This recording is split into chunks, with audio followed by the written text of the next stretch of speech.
Hello dear friends, welcome back to our channel Vijay Kumar my new classroom and this is खुशी जैशर। मैं आपका हार्दिक स्वागत करती हूँ आपके अपने YouTube चैनल पर। आज मैं आपके लिए एक नया सब्जेक्ट लेकर आ गई हूँ जो कि है पॉलिटिकल साइंस। थोड़ा सा हम राजनीति के अंदर भी आज अपनी मैं नई बुक स्टार्ट कर रही हूँ प्लस 2 के लिए, जिसका नाम है समकालीन भारत में राजनीति। फर्स्ट लेसन है राष्ट्र निर्माण की चुनौतियां, जिसके बारे में आज हम पढ़ेंगे। जो हम एनसीईआरटी से जो टॉपिक्स हम पढ़ते जाएंगे उसके साथ साथ में हम छोटे छोटे क्वेश्चन करते जाएंगे ताकि आपको आपके लिए अलग से एमसीक्यू की बनाने की जरूरत नहीं पड़ेगी, क्योंकि आप डिटेल भी इसी के अंदर हो जाएगा और एमसीक्यू भी इसी में हो जाएगी। तो आप ये मत सोचना फ्रेंड्स कि आपके लिए बहुत ज्यादा बड़ी होगी है, क्योंकि जो चीजें बेनिफिट देती हैं उसके लिए थोड़ा तो स्ट्रगल करना ही पड़ता है, थोड़ा सा खुद को एफर्ट लगवाने ही पड़ते हैं। इसलिए आपको सिर्फ देखनी है, एफर्ट तो हमारे हैं और आपके एफर्ट्स तब रंग लाएंगे जब आपके एग्जाम्स के अंदर नंबर आ जाएंगे।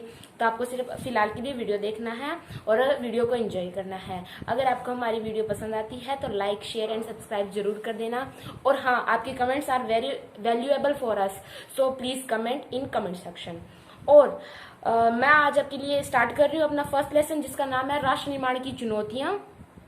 ये है पॉलिटिकल साइंस यानी समकालीन भारत की राजनीति। इस बुक का नाम कैसे है? पुरानी जो हमारी राजनीति है भारत की, एक है इसी की बुक दूसरी समकालीन विश्व, जिसके अंदर सारी विश्व की चर्चा आपको मिलेगी।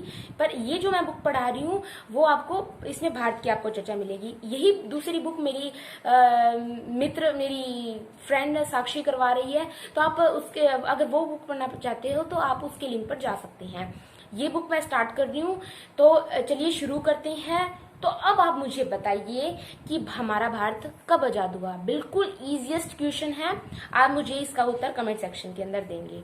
अब मैं बता देती हूँ कि 15 अगस्त 1947 को हमारा भारत आजाद हो गया था। 14 अगस्त 1947 को पाकिस्तान आजाद हुआ, यानी उसी रात। तो ये जो भारत आजाद हुआ, किसी के उस दिन खुशी भी मनाई गई क्योंकि हमारा भारत आजाद हो गया था अंग्रेजों से उस रात। पर ये सब कुछ, ये जो हमारी प्रक्रिया थी वो सालों साल चली है। ये किसी एक रात तो रात ये कमाल नहीं हुआ है कि हम आजाद हो गए हों, कुछ इस पार चले गए कुछ इस पार चले गए। नहीं, ऐसा नहीं है। हमारे नेताओं का, हमारे जो पूर्वज हैं, जितने भी लोगों की कुर्बानी है, नेताएं हैं, क्रांतिकारी वीर हैं, उन सबके उनके अंदर एफर्ट्स हैं, कितने अपनी जान गंवाई है। तो इन सब का स्ट्रगल मिलकर हमें आजादी दिलवाता है। तो ये आजादी हमें मिली कैसे और क्या हमें इतनी इजी मिल गई? और ये जो लेसन का, जैसे कि आपको नाम भी पता चल रहा है कि भारतीय, ये जो राष्ट्र निर्माण की चुनौतियां है। राष्ट्र क्या है? राष्ट्र है एक कोई राज्य है। यहाँ पर ये कोई स्टेट नहीं है, ये देश के बारे, यानी देश को डिनोट कर रहा है कि राज्य, उसकी जो राष्ट्र है, हम राष्ट्र उसे ही कहेंगे। राष्ट्र जो निर्माण हुआ है, मान लीजिए हमारे भारत का ही हुआ है, तो उसका निर्माण में कितनी चुनौतियां आई हैं, क्या क्या उसके निर्माण में आगे भी आएंगी चुनौतियां, उन सब के बारे में इसका डिस्कस होता है। तो ये भी है हमारा सबसे पहला तो क्वेश्चन मैंने जैसे आपके से पूछ ही लिया है कि कब आजाद हुआ। और जैसे इसमें से बहुत सारे नेताओं के आपको नाम भी लिखने होंगे, जैसे कि महात्मा गांधी है, जवाहरलाल नेहरू है, लाल बहादुर शास्त्री है, सरदार पटेल, ऐसे बहुत सारे नाम इसके अंदर आ जाते हैं। आगे ये भी जो इसका मेन लेसन के बेस है, जो हमारा यही क्वेश्चन बनता है कि राष्ट्र निर्माण की 3 चुनौतियां क्या थी, तो वो मैं आपसे डिस्कस करूंगी, इसका आंसर दूंगी कि लोकतंत्र किस प्रकार स्थापित किया जाए, किस प्रकार से कि एकता को, ये जो हमारा देश बना है उसको एकता के सूत्र में किस प्रकार बांधे, और विकास की क्या प्रक्रिया हो, किस प्रकार से इसको विकास के लिए अग्रसर किया जाए। ये बड़ी ही मुख्य है और चुनौतीपूर्ण चुनौती थी। कैसे? देखिए, जैसे अब इतनी हमारी भारत की जनसंख्या थी, अब एक ये क्वेश्चन भी बनता है। मैं जो जितना भी समझाऊंगी उसके अंदर आपको बहुत छोटे छोटे क्वेश्चन आपको जानने को मिलेंगे, तो साथ साथ में क्लियर हो जाएंगे। और आपको आप ये अगर नोट डाउन करना चाहें तो वेरी गुड, अगर आप नोट डाउन कर लें तो आपको याद रहेगा। और तो मैं आपको ये बता देती हूँ कि जो हमारी ये चुनौतियां थी, ये तीनों थी। ये अब हम ये इसको कैसे समझें कि ये जो चुनौतियां हैं उनको हम किस प्रकार से इसका सामना करें। तो ये था, हमारे भारत आजाद हुआ था तब से ही शुरू हो गई थी। हम यही, हमारे जो नेता है ये सब यही सोच रहे थे कि अगर हमारा भारत आजाद हो जाता है तो इन चुनौतियों का सामना करना पड़ेगा कि लोकतंत्र किस प्रकार से स्थापित किया जाए, क्योंकि लोकतंत्र स्थापित करना, जितने सालों साल हमारा देश गुलाम रहा है उसमें लोकतंत्र स्थापित करना बड़ी ही चुनौतीपूर्ण ये हमारे सामने थी, एक समस्या थी। फिर कि विकास के लिए किस प्रकार अग्रसर करें, लोगों के अंदर हमारी कितनी, एक ये छोटा क्वेश्चन बनता है कि भारत जब आजाद हुआ तो उस समय कितनी जनसंख्या थी, तो हमें क्या इसका उस समय क्या थी कि 33 करोड़। ओके, तभी फ्रेंड्स जब भारत आजाद हो रहा था तब जो हमारी संविधान सभा है उसके अंदर जवाहरलाल नेहरू ने एक भाषण दिया था जिसमें उन्होंने कहा था कि ट्रिस्ट विद डेस्टिनी, यानी भाग्यवधु से चिर प्रतीक्षित भेंट। ये उनका जो भाषण था वो बहुत ही ज्यादा प्रसिद्ध हुआ। ये क्वेश्चन भी पूछ लेता है कि ट्रिस्ट विद डेस्टिनी किसने कही या किसने लिखी, तो किसने लिखी, जवाहरलाल नेहरू ने। ठीक है, आगे नेक्स्ट क्वेश्चन आता है, ये क्वेश्चन भी आता है और ये जैसे एनसीईआरटी के साथ साथ मैं पढ़ाती जा रही हूँ तो आप इसे नोट्स के रूप में नोट डाउन कर सकते हैं, जो कि आपके लिए बड़ा ही फायदेमंद होगा। तो मैं ये सारा एनसीईआरटी से क्लियर करवा रही हूँ। आगे आता है कि विस्थापन की त्रासदी कब हुई, तो वो क्या है विस्थापन की त्रासदी। आप सोचेंगे ये क्या है, विस्थापन होना मतलब अलग होना। विस्थापन कब हुआ था हमारा, जब भारत और पाकिस्तान अलग अलग बने थे, यानी लोग, भारत के लोग एक तरफ पाकिस्तान में चले गए थे, एक तरफ हिंदुस्तान में आ गए थे, तो वो विस्थापन ही तो हुआ था, यानी तब 1947 के अंदर हुआ। ठीक है, तो विस्थापन की त्रासदी कब हुई, 1947 में। आगे आता है कि राज्य के कल्याण के लिए जो सिद्धांत बनते हैं उन्हें क्या कहा जाता है, नीति निर्देशक सिद्धांत कहा जाता है। जब सरकार बनी तब क्या था कि उनके लिए कई सारे कल्याण के लिए सिद्धांत बनाए गए, तब वो क्या कहलाते हैं, नीति निर्देशक सिद्धांत। आगे है कि जब आजाद हो रहा था तो सहमति किस बात पर थी कि हमें किस पर काम करना है, जो हम करेंगे, भारत आजाद होगा तो हमें फोकस किस चीज पर रखना है। फोकस इन बातों पर, दो बातों पर रखने को कहा गया था कि लोकतांत्रिक सरकार बननी चाहिए, यानी कि भारत जब आजाद होगा तो लोकतंत्र की ही सरकार होनी चाहिए। दूसरा कि सभी लोग जितने भी चुने जाएंगे, सरकार बनेगी तब सिर्फ लोगों के भले के लिए ही कार्य करेगी, कोई अपना स्वार्थ या अपना फायदा नहीं देखेगा। ये सभी की सहमति थी। ओके फ्रेंड्स, नेक्स्ट आता है कि जो संस्थापक यानी जैसे उस समय भारत आजाद हो रहा था तब बहुत सारे जैसे गुट से बन गए थे, तो उसी के अंदर एक मुस्लिमों के हित के लिए भी एक सभा या एक जैसे एक मुस्लिम लीग नाम की एक संस्था का निर्माण हुआ था, वो हुई थी 1906 में उसका निर्माण हुआ था। तो इस संस्था के संस्थापक कौन थे, मोहम्मद अली जिन्ना थे। ओके, और कुछ जैसे मुस्लिम लीग का प्रथम अधिवेशन कब हुआ, 1907 के अंदर हुआ, और इसके जो अध्यक्ष थे वो आगा खां, मोहम्मद अली जिन्ना, ये सारे लोग थे। अब आगे आता है हमारे, जैसे जैसे मैं पढ़ रही थी ना वैसे वैसे मैंने आपके लिए ये टॉपिक्स उठा लिए जो आपकी छोटे क्वेश्चंस के रूप में भी बन सकते हैं। तो 1940 के अंदर क्या हुआ कि मोहम्मद लीग सॉरी है, जैसे मुस्लिम लीग है और कांग्रेस है, उनके बीच में टकराव, उनके विचारों में मतभेद होना, टकराव होना शुरू हो गया था। तो ये थी घटना 1940 की। ठीक है, ये सारे जो मैं आपको लाइन वाइज समझा रही हूँ क्योंकि ये एनसीईआरटी के अंदर ऐसे ही आते हैं। तो ये आपके छोटे छोटे क्वेश्चन बनते हैं जो कि एग्जाम्स के अंदर भी किसी ना किसी हिसाब से घुमाकर पूछ सकते हैं। नेक्स्ट आता है कि जो 3 समस्या थी, मैंने जैसा कि आपको बताया था कि चुनौतियां क्या थी, वही हमारी समस्या थी।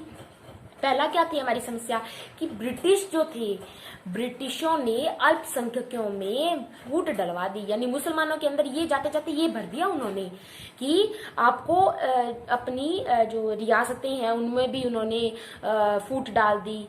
बोले कि उनमें यानी आपको अपनी रियासतें छोड़नी नहीं है, चाहे भारत आजाद हो जाओ, आपको स्वतंत्र रहना है। यानी एक हिसाब से फूट डलवा दी अंग्रेजों ने जाते जाते, अल्पसंख्यकों में, मुसलमानों में डलवा दी। और ये तीसरा था कि भाषा के आधार पर विभाजन होना शुरू हो गया। को अपना जैसे कोई गुजरात है तो अपनी गुजराती भाषा अलग से अपना राज्य बनाना चाहता था, पंजाब है पंजाब प्रांत अलग होना चाहता था, हैदराबाद का निजाम है, ये रियासतों की समस्या आ गई। तो वो ब्रिटिशों की ने जाते जाते अपना काम कर दिया। तो हमारी ये जो ये लीग और कांग्रेस के बीच में टकराव हुआ था, इनके विचारों के बीच में, तो ये किस चीज के लिए ये इस लीग का निर्माण हुआ, तो मैं ये बता देती हूँ। ये छोटा क्वेश्चन भी आ जाता है कि मुस्लिम लीग का निर्माण क्यों हुआ। तो मुस्लिमों के हित की सुरक्षा के लिए, मुस्लिमों की सुरक्षा के लिए, या सीधा आप कहें तो मुस्लिमों के हित के लिए मुस्लिम लीग का निर्माण हुआ। कब हुआ ये भी कंफ्यूजन रहता है। बहुत बार बच्चे कहते हैं कि गाइड्स के अंदर कभी 1905 कहते हैं, कभी 1906 कहते हैं, तो आपको 1906 मानना है। कई बार गूगल पे, विकिपीडिया पे 1906 ही बताते हैं। तो आप अपनी सारी जगह क्लियरिटी करके, और 1906 ही मतलब वैलिड है। और 1905 के अंदर में आपको ये भी छोटा क्वेश्चन बनता है कि 1905 में बंगाल का विभाजन हुआ था। किसने किया? लॉर्ड कर्जन ने किया था। 1906 में हुआ था मुस्लिम लीग का।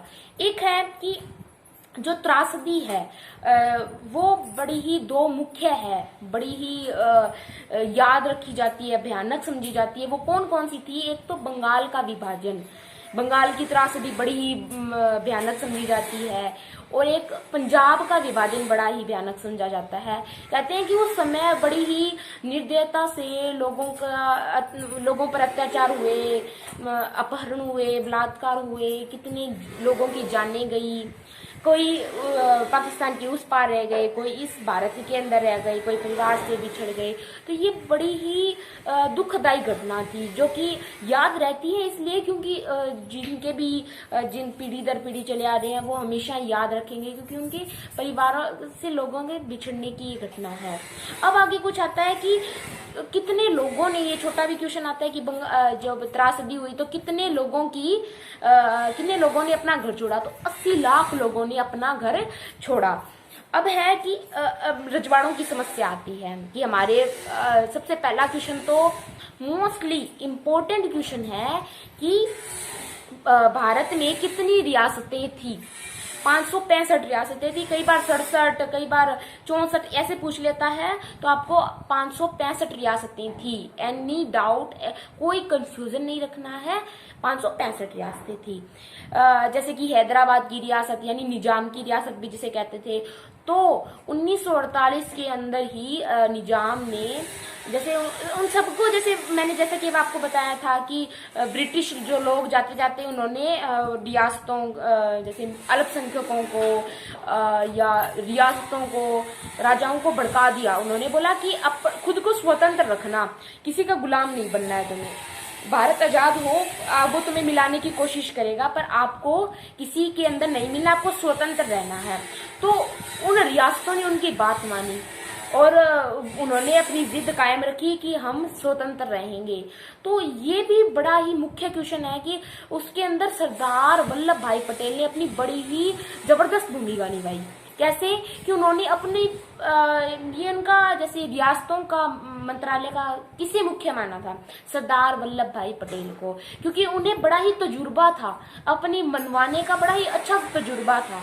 तो उन्होंने जैसे कि हैदराबाद की रियासत है, कश्मीर की रियासत है, या जैसे कि उसकी छत्तीसगढ़ की रियासत है, या बहुत सारी रियासतें हैं, उनके राजाओं को अपने मत में किया और उनसे सहमति पत्र पर हस्ताक्षर करवाए। तो इस प्रकार से उनका मत लिया गया और तब जाकर मैं जैसे इसमें सन भी दिए गए हैं कि कौन सी रियासत कब भारत के में विलय की। तो 1948 के अंदर निजाम ने हस्ताक्षर किए भारत में शामिल होने के लिए। फिर जो कश्मीर है, कश्मीर की रियासत ने भी जैसे इसने तो सितंबर में किए थे, अगस्त में किसी ने 1948 में किए। तो ऐसे ऐसे जाकर निजाम ने किए। फिर ये छोटा क्वेश्चन भी बनता है कि रियासतों के कश्मीर की रियासत के विलय पर किसने हस्ताक्षर किए। तो आपको ये नहीं सोचना है कि सरदार वल्लभ भाई पटेल ने किए, नहीं, जो राजा है वही करेगा सिग्नेचर। तो किसने किए? अब कश्मीर का राजा कौन था? राजा हरि सिंह था, तो उसने रियासत सहमति पत्र पर हस्ताक्षर किए।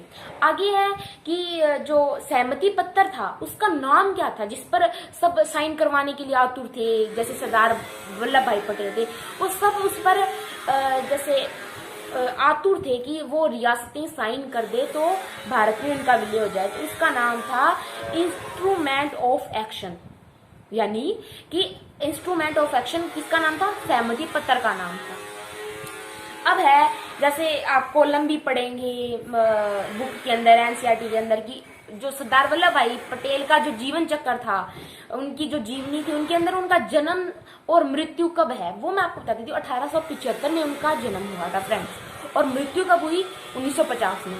क्योंकि लगभग से हमारे जो प्यारे प्यारे नेता थे जिन्होंने बड़ी ही भूमिका निभाई भारत को आजाद कराने में, जैसे कि महात्मा गांधी है, वो 1948 में चल बसे, ये है ये 1950 में चल बसे, लाल बहादुर शास्त्री है वो 1964 में, सॉरी जवाहरलाल नेहरू है 1964 में, लाल बहादुर शास्त्री 1966 में, ऐसे ही इनकी पास पास में मृत्यु होती गई। तो ये बड़े ही काबिल हमारे नेता थे, बड़े ही शातिर हमारे नेता थे, और इनको भारत ने खो दिया। बड़ी अचानक इनकी दुविधाजनक मृत्यु हुई। तो ये थी, ये इन सबको का विलय था, उनमें सरदार वल्लभ भाई पटेल की बड़ी ही खास भूमिका रही है, जिससे हमारे देश में उन रियासतों का विलय हुआ।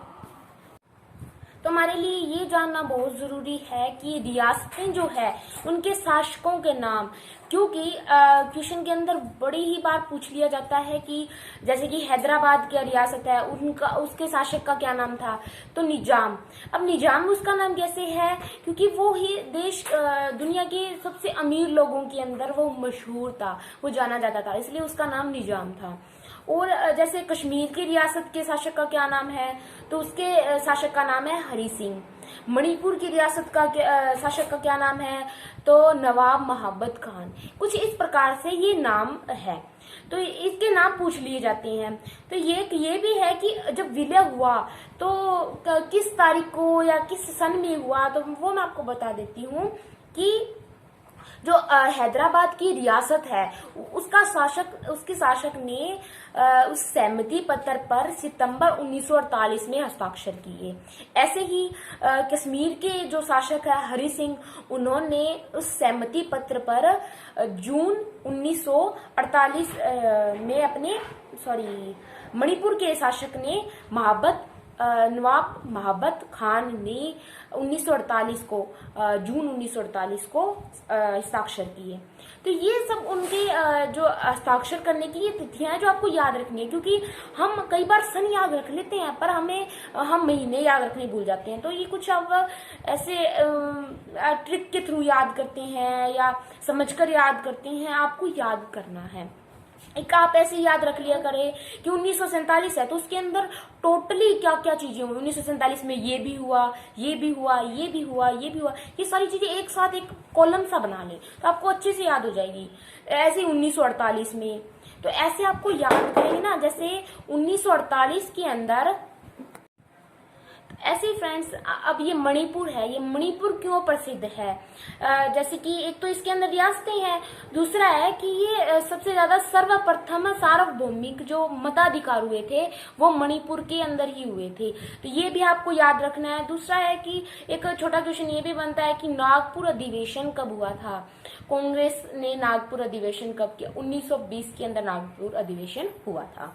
अब है कि जो कांग्रेस के एक दिग्गज जो जैसे आगे राज्य पुनर्गठन आयोग है, हमारे एनसीईआरटी के अंदर ये टॉपिक आता है, राज्य पुनर्गठन आयोग है, उनके अंदर अलग अलग राज्यों ने अपने भाषा के आधार पर निर्माण करवाने के लिए अभियान शुरू कर दिए।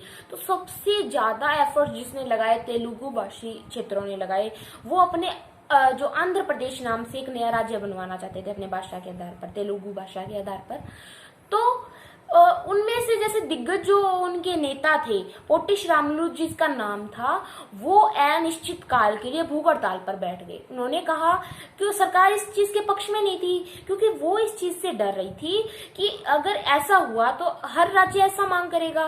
पंजाब है, पंजाब अपनी पंजाबी भाषा का मांग करेगा, हरियाणा है वो अपनी हरियाणवी चाहेगा, ऐसे तो गुजराती है तो गुजरात का चाहेंगे, तो ऐसे तो बहुत भारत फिर से बन जाएगा, फिर आजाद होने का फायदा क्या, वो अलग अलग गुटों में बन जाएगा। तो सरकार इस चीज के खिलाफ थी कि हम नए भाषा के आधार पर नए राज्यों का निर्माण नहीं करेंगे। तब उस दिग्गज नेता पोटी श्रीरामुलु ने अनिश्चित काल के लिए भूख हड़ताल पर बैठ गए। 54 दिनों के भीतर उनकी मृत्यु हो गई भूख के कारण। तब सरकार को हिलना पड़ा, उनको अपने जो अपना फैसला है उनको बदलना पड़ा, और उन्होंने इतने 54 दिनों की मशक्कत के बाद में उन्होंने आंध्र प्रदेश को बनवाने पर, भाषा के आधार पर बनवाने पर मंजूरी दे दी। तो ये था एक किसी की मृत्यु के, मतलब ये जो अभियान करते हैं, अगर किसी की मौत हो जाती है तो वो सरकार को हिला पाने में वो सक्षम हो जाते हैं। एक जैसे कुछ मैं आपको ये भी बता देती हूँ कि जो ये जो हमारे भाषा के आधार पर बनने शुरू हुए थे, हमारा जैसे पंजाब में बहुत ही भयानक, जैसे मैंने आपको पहले भी बताया था कि बंगाल का विभाजन और पंजाब का विभाजन बड़ा ही दुखदाई और मशहूर है। तो वैसे ही पंजाब और जैसे पंजाब, हरियाणा और हिमाचल प्रदेश एक साथ थे, उनका भी जो विभाजन हुआ 1966 में हुआ, तो तब बड़े ही एफर्ट्स लगाने पड़े, तब जाकर सरकार मानी। तो ऐसे बहुत सारे भाषा के आधार पर बने भी हैं अपने, बहुत सारे संगठन बने, बहुत सारी लड़ाइयां हुई। तो आगे है कि भाषा के आधार पर जो जो राज्य बने हैं उनका मैं ब्यौरा आपको दूंगी, ताकि आपको भी अच्छे से उनके नाम याद रहें। और जो भाषा के आधार पर बने हैं सिर्फ उन्हीं नामों के, जैसे कि सबसे पहले है गुजरात और महाराष्ट्र, वो अलग हुए। महाराष्ट्र और गुजरात वो एक में ही थे, ठीक है। फिर वो अलग अलग हुए, जैसे महाराष्ट्र मुंबई बन गया, महाराष्ट्र मुंबई ये अलग अलग हो गए मद्रास से। तो ये क्या है कि ये पहले एक साथ थे। उनका जब विभाजन हुआ कब हुआ? 1960 में हुआ। ये आपको याद रखना है। गुजरात महाराष्ट्र का विभाजन कब हुआ, या भाषा के आधार पर वो कब बने? 1960 में। फिर एक है कि 1966 के अंदर, वो आपको अच्छे से, आप हरियाणा वाले तो ऑफ कोर्स, हरियाणा और पंजाब वाले तो अच्छे से याद रखेंगे। 1966 में उनके जो हरियाणा राज्य है या पंजाब राज्य है वो भाषा के आधार पर बना। एक है असम जो एक कंबाइंड रूप था, उससे मेघालय, मणिपुर, त्रिपुरा इन राज्यों अलग से बनकर आए। वो कब आए? 1972 के अंदर। वो आपको याद रखनी है। जैसे कि अब मेरे को याद हो गई कि 1960 के अंदर क्या बना था? महाराष्ट्र और गुजरात। 1966 में पंजाब और हरियाणा। और अब 1972 के अंदर असम से क्या बन गए? मणिपुर, त्रिपुरा और मेघालय। अब है जैसे कि एमटी यानी मध्य प्रदेश भी। आगे है 1987 के अंदर अरुणाचल प्रदेश बना। ये भी आपको याद रखना है। ये कुछ सन है वो तो आपको याद रखने ही पड़ेंगे फ्रेंड्स। और जैसे 2000 के अंदर अरुणाचल प्रदेश बने, उससे पहले 1987 के अंदर मिजोरम बना, ठीक है। और 2006 के 2000 के अंदर आपको 3 राज्यों का जो निर्माण हुआ, तो वो मैं आपको ये दे, छत्तीसगढ़, उत्तराखंड और झारखंड, इनका हुआ 2000 के अंदर। और 2003 के अंदर हुआ नागालैंड का, और फिर 1987 के अंदर हुआ था गोवा का। ये आपको बहुत सारे नाम हैं जो आपको सन है वो जो आपको याद रखने हैं। तो 1987 में किसका, जैसे अब मिजोरम और अरुणाचल प्रदेश बने थे, उसी प्रकार 1987 के अंदर गोवा का भी भाषा के आधार पर हुआ था। एक 1967 के अंदर एक राज्य जैसे नागालैंड जिसका नाम है, उसका भी भाषा के आधार पर हुआ। 2000 के अंदर आपको 3 मैं नाम बताऊंगी जो कि एक जैसे से लगते हैं, उत्तराखंड और झारखंड और छत्तीसगढ़, इन 3 राज्यों का 2000 के अंदर हुआ। तो ऐसे ऐसे करके भाषा के आधार पर इन राज्यों का निर्माण हुआ। तो ये क्या है फ्रेंड्स, ये जो राज्य है वो अपनी भाषा, अपनी जो उनकी लैंग्वेज, उसी के आधार पर अपने राज्य का नाम रखना चाहते थे। तो जैसे मैंने बताया, गुजरात का गुजराती का जैसे राज्य गुजरात हो गया, पंजाबी का पंजाब हो गया, हरियाणवी का हरियाणा हो गया, ऐसे ऐसे करके ये अपनी भाषा पर के आधार पर अपने राज्य का निर्माण करवाना चाहते थे। तो इसमें सरकार किस हद तक सहमत हो सकती थी, क्योंकि ये आप भी समझते हैं कि अगर हमारा इतने एफर्ट्स के बाद में हमारा भारत आजाद हुआ था, और अगर जब आजाद होने के बावजूद अगर वही प्रक्रिया रह जाती है तो आजाद होने का कोई फायदा नहीं है, इतने लोगों की कुर्बानी देने का कोई फायदा नहीं है। तो यही चीज ये समझाना चाहते थे कि सरकार इसलिए ये सहमत नहीं हो रही थी कि हाँ, अलग अलग राज्य बन जाएंगे तो भारत तो बन जाएगा ना, एक गुट यानी एक राज्य के रूप में, एक देश के रूप में किस प्रकार रह पाएगा, ये अलग अलग स्टेट्स के अंदर बन जाएगा। तो इसलिए बहुत सारी हड़तालें हुई, जैसे कि मैंने बताया था कि तेलुगु भाषी जो समर्थक थे अरुणाचल प्रदेश को बनवाने के लिए, वो क्या आंध्र प्रदेश को बनवाने के लिए उन्होंने क्या वो अपनी जान भी खो दी। तो ये था, उन्होंने भूख हड़ताल को अपना जरिया बनाया, जिससे उन्होंने सरकार को अपनी बात मनवाने के लिए मजबूर कर दिया। तो ये बहुत सारे हैं। ये लेसन फ्रेंड्स आज कंप्लीट नहीं होगा, इस लेसन को मैं सेकंड वीडियो के अंदर कंप्लीट करूंगी। तो ये जो लेसन है इसे 2 पार्ट्स के अंदर हम डिवाइड करेंगे। तो फर्स्ट वीडियो ये है, सेकंड वीडियो आपके लिए बहुत जल्द अपलोड हो जाएगा। तो अगर ये सारी आपको नॉलेज अगर आपको अच्छी लगती है, क्योंकि ये सारा मैंने आपको एनसीईआरटी के अंदर से पढ़ाया है, line to line, point to point मैंने आपको नोट डाउन करने को कहा है, क्योंकि ये बड़ा ही इंपॉर्टेंट है और मैंने वही सब आपको पढ़ाया है टॉपिक जो जरूरी है।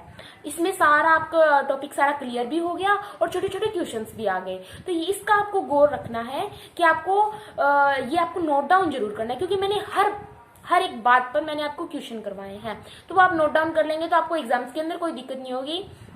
क्योंकि अब तो जैसे कि अब ये जो ट्रेजेडी चल रही है हमारे देश के अंदर, ये इतनी बड़ी बीमारी चल रही है, तो कुछ भी क्वेश्चन नहीं है। स्कूल लगने तो बिल्कुल भी कुछ कह नहीं सकते, बट आपको अपनी तैयारी पूरी रखनी है, चाहे स्कूल लगो या ना लगो। एग्जाम्स किस वे में होते हैं, किस तरीके से होते हैं, वो उसका हमें फिलहाल कुछ नहीं करना, पर हमें क्वेश्चन को, इस लेसन को इस प्रकार से पढ़ना है कि आपके क्वेश्चन साथ साथ कवर हो जाएं।